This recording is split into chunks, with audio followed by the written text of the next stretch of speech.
At 2:17 in the morning, a meal ticket printed in Bellwether's basement kitchen. Mina Alvarez tore it from the machine without looking. Most overnight orders were predictable. Crackers for the emergency department, broth for post-operative patients, coffee for families who had been awake too long. Then she saw the room number, North 814. Mina checked the floor list taped above the printer. North Tower's 8th floor ended at room 813. There had never been an 814.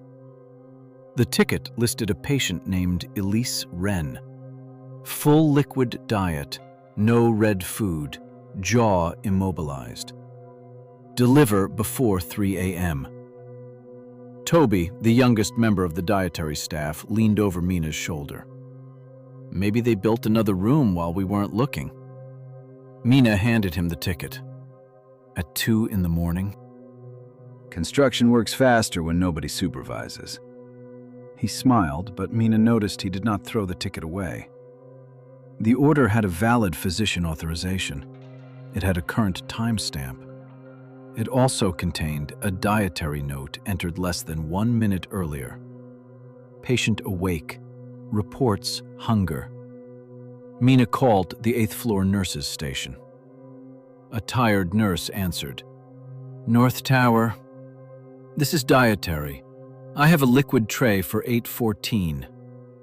Then the nurse said, Bring it up. Mina looked at Toby. You have a patient in 814? The nurse lowered her voice. Just leave the tray outside. The line disconnected. Toby's smile disappeared.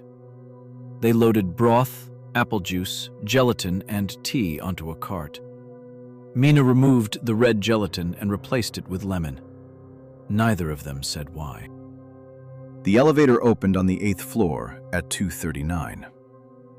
The corridor was nearly dark. A line of ceiling lights had been dimmed so patients could sleep.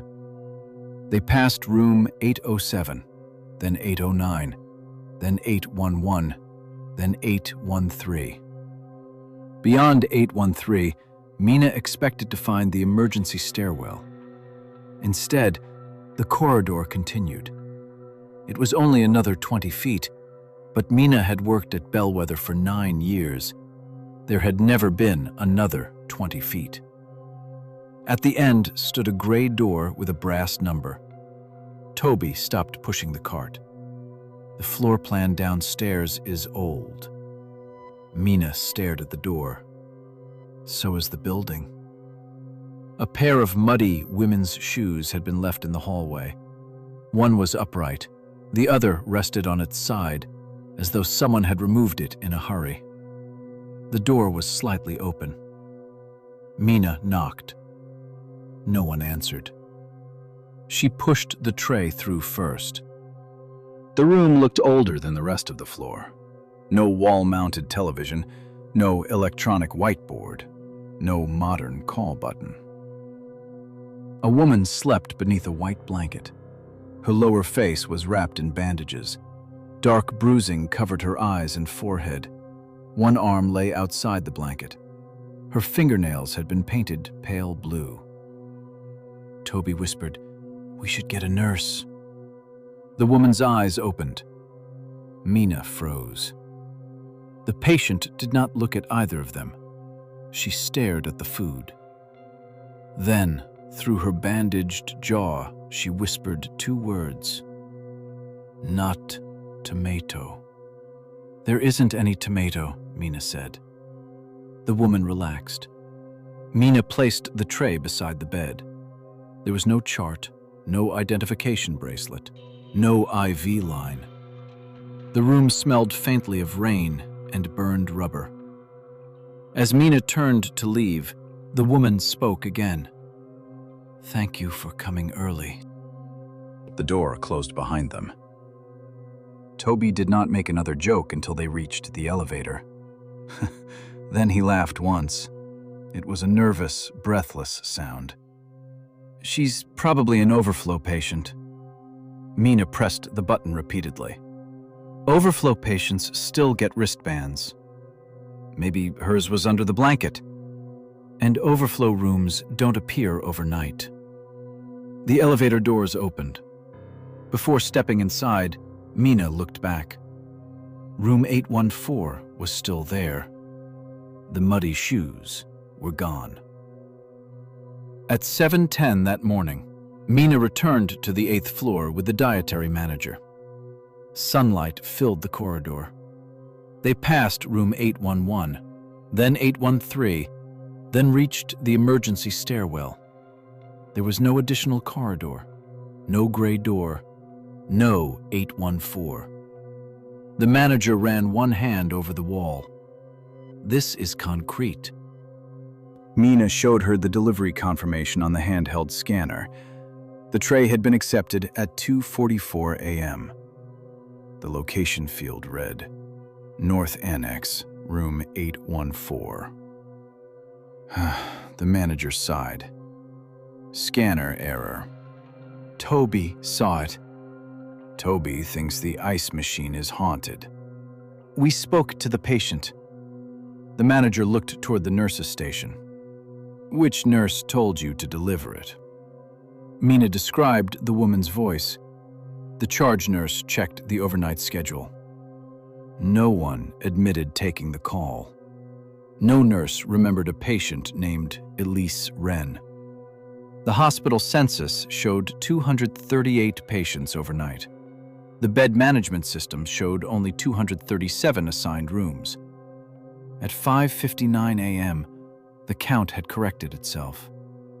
The dietary manager deleted the ticket. Do not bring food to a room that isn't on the floor plan. The following night, another ticket printed at 2:17. North 814, Elise Wren.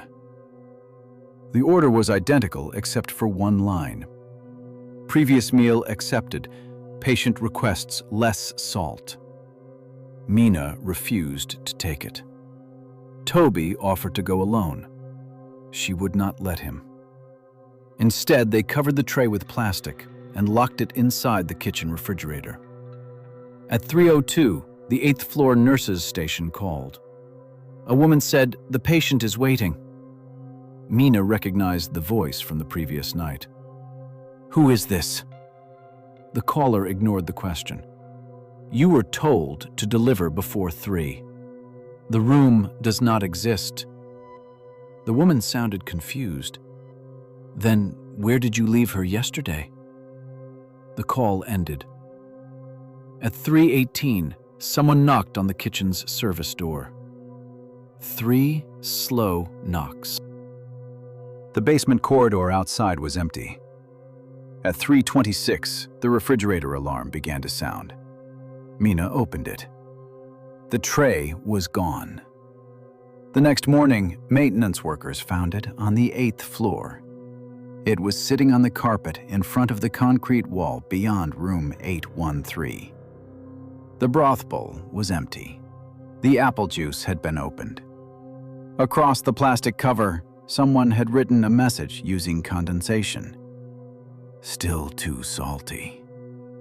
The hospital opened an internal investigation. Information technology blamed a corrupted room database. Facilities blamed employees entering the wrong floor. Administration instructed everyone to stop discussing room 814. For 5 hours, that explanation almost worked. At 12:31 that afternoon, an ambulance arrived carrying a woman injured in a highway collision. Her car had struck the rear of a stopped delivery truck. Her jaw was fractured, both eyes were bruised. Her fingernails were painted pale blue. Only one muddy shoe had been recovered from the wreck. The emergency department registered her under the name Elise Wren. Mina learned about it when a new dietary request printed in the kitchen. Emergency Department, Bay 6, Elise Wren, full liquid diet, no red food, jaw immobilized. Mina carried the tray upstairs herself. Elise was awake. She looked frightened and exhausted. There was no sign that she recognized Mina. A nurse adjusted her blanket while Mina placed the broth beside the bed. Elise stared at the bowl. Then she looked directly at Mina. Her swollen mouth could barely move. "The other one was too salty," she whispered. Bellwether Hospital explained Elise Wren as a coincidence. The meal ticket, they claimed, had been generated from an emergency pre-registration. A regional ambulance dispatcher must have entered her information before the collision was officially reported. No one explained how Elise had eaten the soup 10 hours before her accident. No one explained the room. The report closed anyway. Dr. Lena Shah, the hospital's overnight pharmacist, might have accepted that explanation if the orders for room 814 had stopped. They did not. At 1:46 the following Monday, Lena received a request for 2 milligrams of naloxone. Patient Marcus Bell, location North 814. No medical record number, no attending physician, no diagnosis. Lena rejected it. The request returned 12 seconds later. This time, her own electronic signature appeared beneath the authorization. She rejected it again and changed her password. The order returned with the new password's authentication token. Her pharmacy technician, Evan, watched from the second terminal. Could be a test account. Test accounts say test. Could be IT. IT does not forge my signature. They called the nursing supervisor. The supervisor told them no room 814 existed.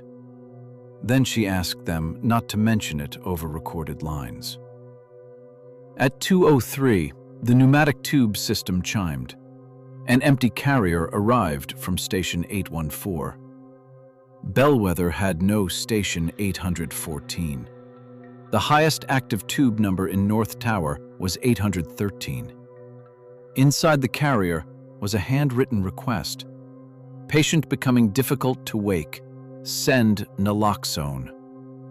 There was no signature. Lena placed the note beneath a document camera. Whoever sent this has access to the hospital network and the tube system. Evan looked at the empty carrier and a room that isn't there. Lena prepared the naloxone.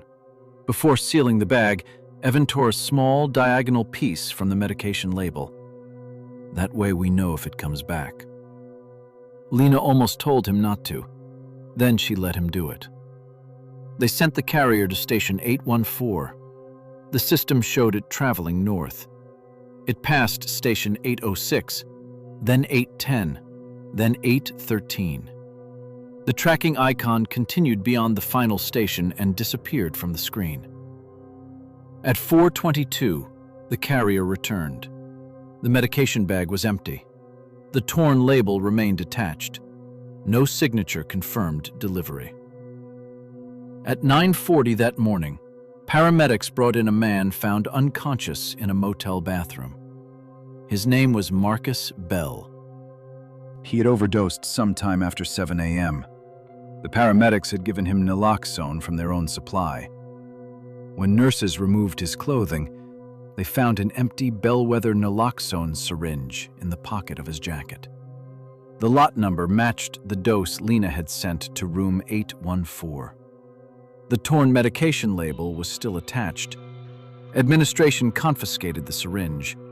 Lena was told not to contact Marcus. She began keeping her own records. For 19 nights, room 814 requested medications.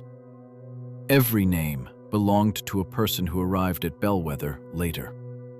An anticoagulant was requested for a man who would be admitted with uncontrolled bleeding. Insulin was requested for a woman later found unconscious from dangerously low blood sugar.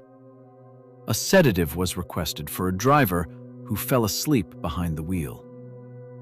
At first, Lena believed room 814 was somehow receiving patients before their emergencies happened. The medications were crossing backward through time. The hospital was not creating the injuries, it was only seeing them early. That explanation gave her something close to relief. Then she noticed the timestamps. The man with uncontrolled bleeding had not been taking an anticoagulant. Toxicology showed the drug entering his bloodstream at approximately 3 a.m. That was the exact time Lena had dispensed it to room 814. The woman with low blood sugar was not diabetic. Her insulin level matched the dose sent overnight.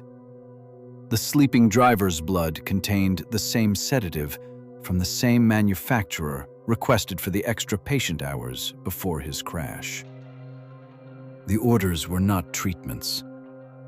They were instructions.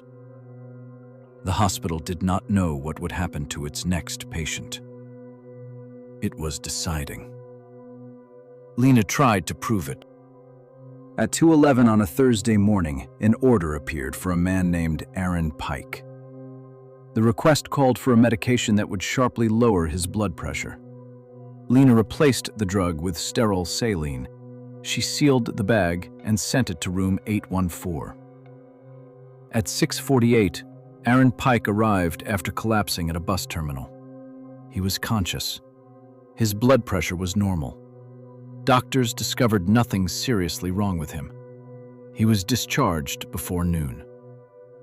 Lena told Evan they had changed the outcome. Evan did not look relieved. Check the overnight census. The hospital had recorded one extra patient until 5:12 a.m. At that time, room 814's name had changed. Aaron Pike disappeared from the record. Someone else replaced him. The new patient was a 36-year-old woman named Priya Dalka.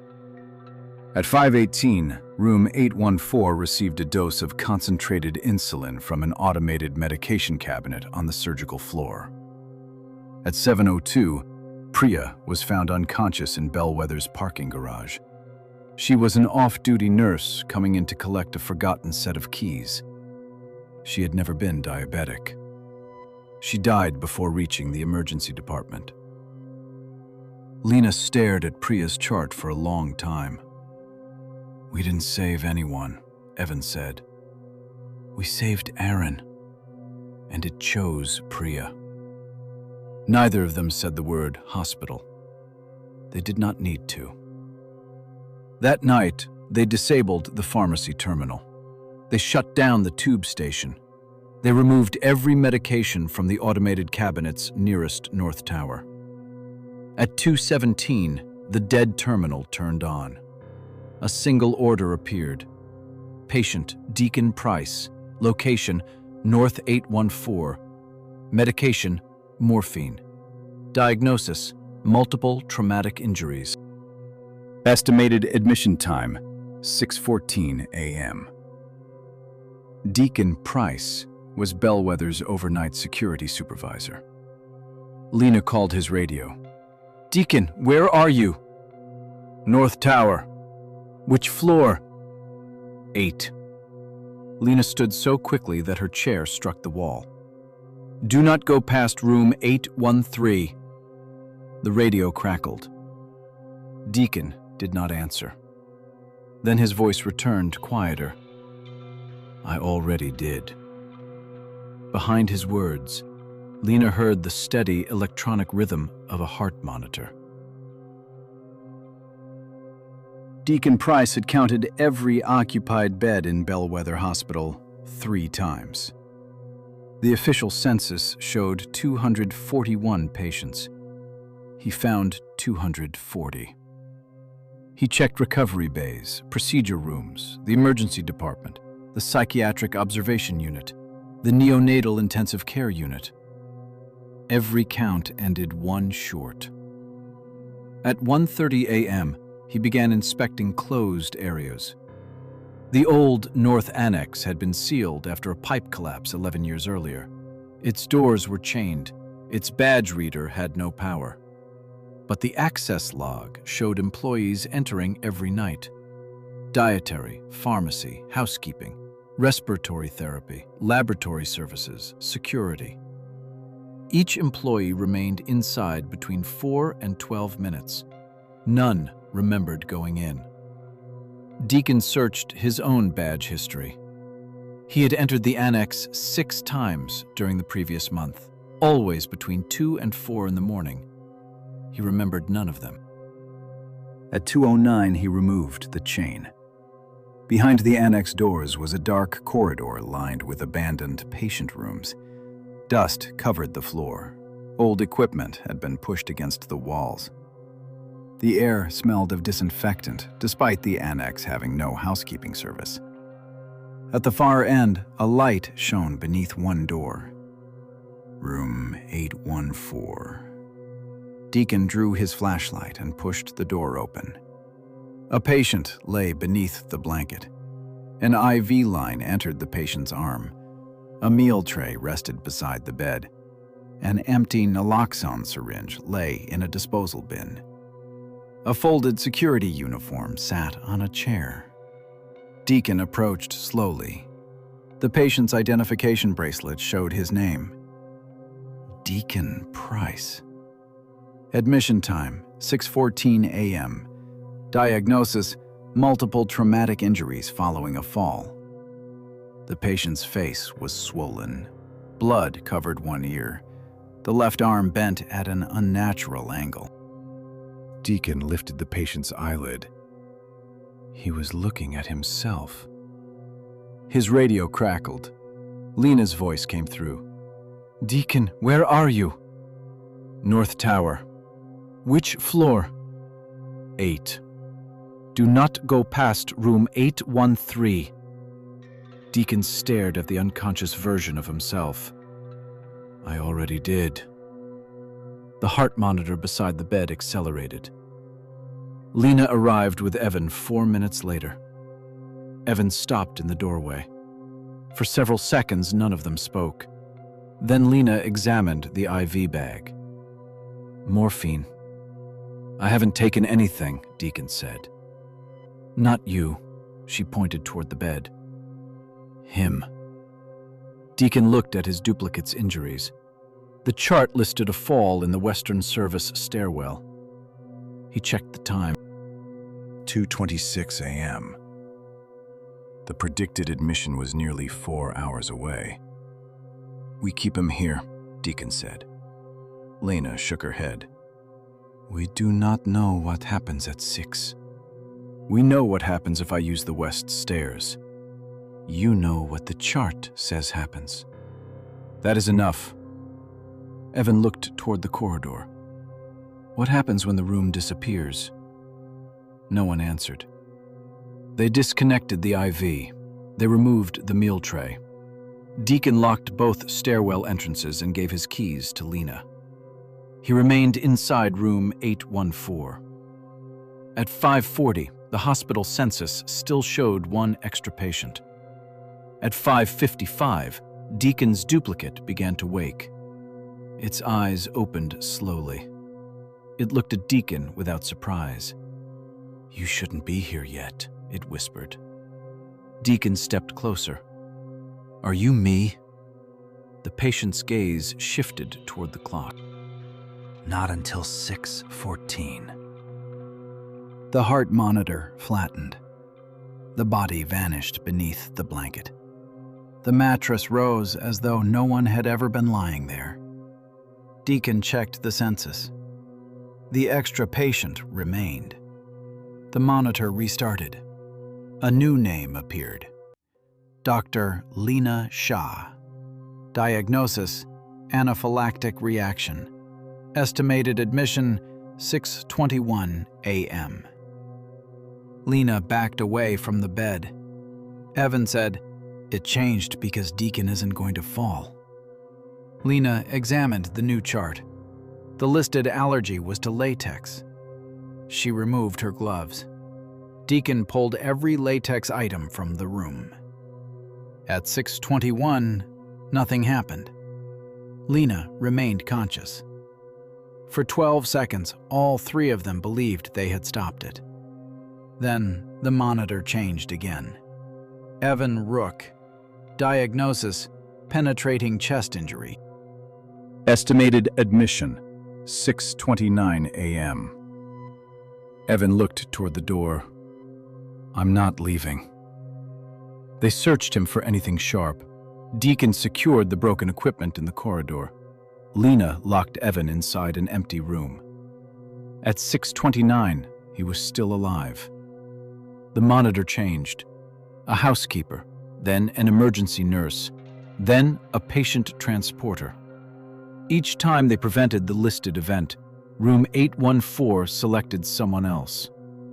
The estimated admission times moved closer together. 6:34, 6:36, 6:37. The hospital was not showing them a fixed future. It was searching for one it could complete. At 6:38, the monitor selected a patient already inside Bellwether. Maya Garrison, age 78. Diagnosis: respiratory arrest. Maya was recovering on the 5th floor. Lena called her nurse. Maya was awake and speaking. They placed respiratory therapy beside her bed. The predicted time passed. Room 814 changed again. At 6:42, the monitor displayed unknown female, age 7 hours, location neonatal intensive care unit, diagnosis sudden respiratory failure. No one spoke. The child had been born shortly before midnight. She was premature but stable. Deacon understood what the room was doing. They could protect adults from stairwells, allergic reactions, and sharp objects. They could not remove every danger from a child who needed a machine to breathe. The hospital had found the person least able to resist becoming its next admission. Lena called the neonatal unit. The infant's oxygen level had begun to fall. Respiratory therapists surrounded the incubator. The monitor in room 814 began counting down. 3 minutes. Evan looked at Deacon. There has to be another way. There isn't time to find one. Deacon picked up his security keys. Lena blocked the doorway. The fall could kill you. The chart said traumatic injuries. That does not mean survivable. It also doesn't say the baby survives. The infant's heart rate dropped over the phone. Deacon walked toward the Western Service stairwell. Lena followed him. You are giving it what it wants. No. He opened the stairwell door. I'm choosing who it gets.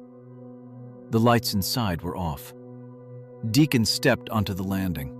He looked down 6 flights. At 6:44, the monitor in room 814 changed back to his name. The infant's oxygen level began to rise. Deacon held the railing.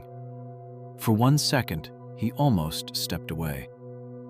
Then a door above him opened by itself.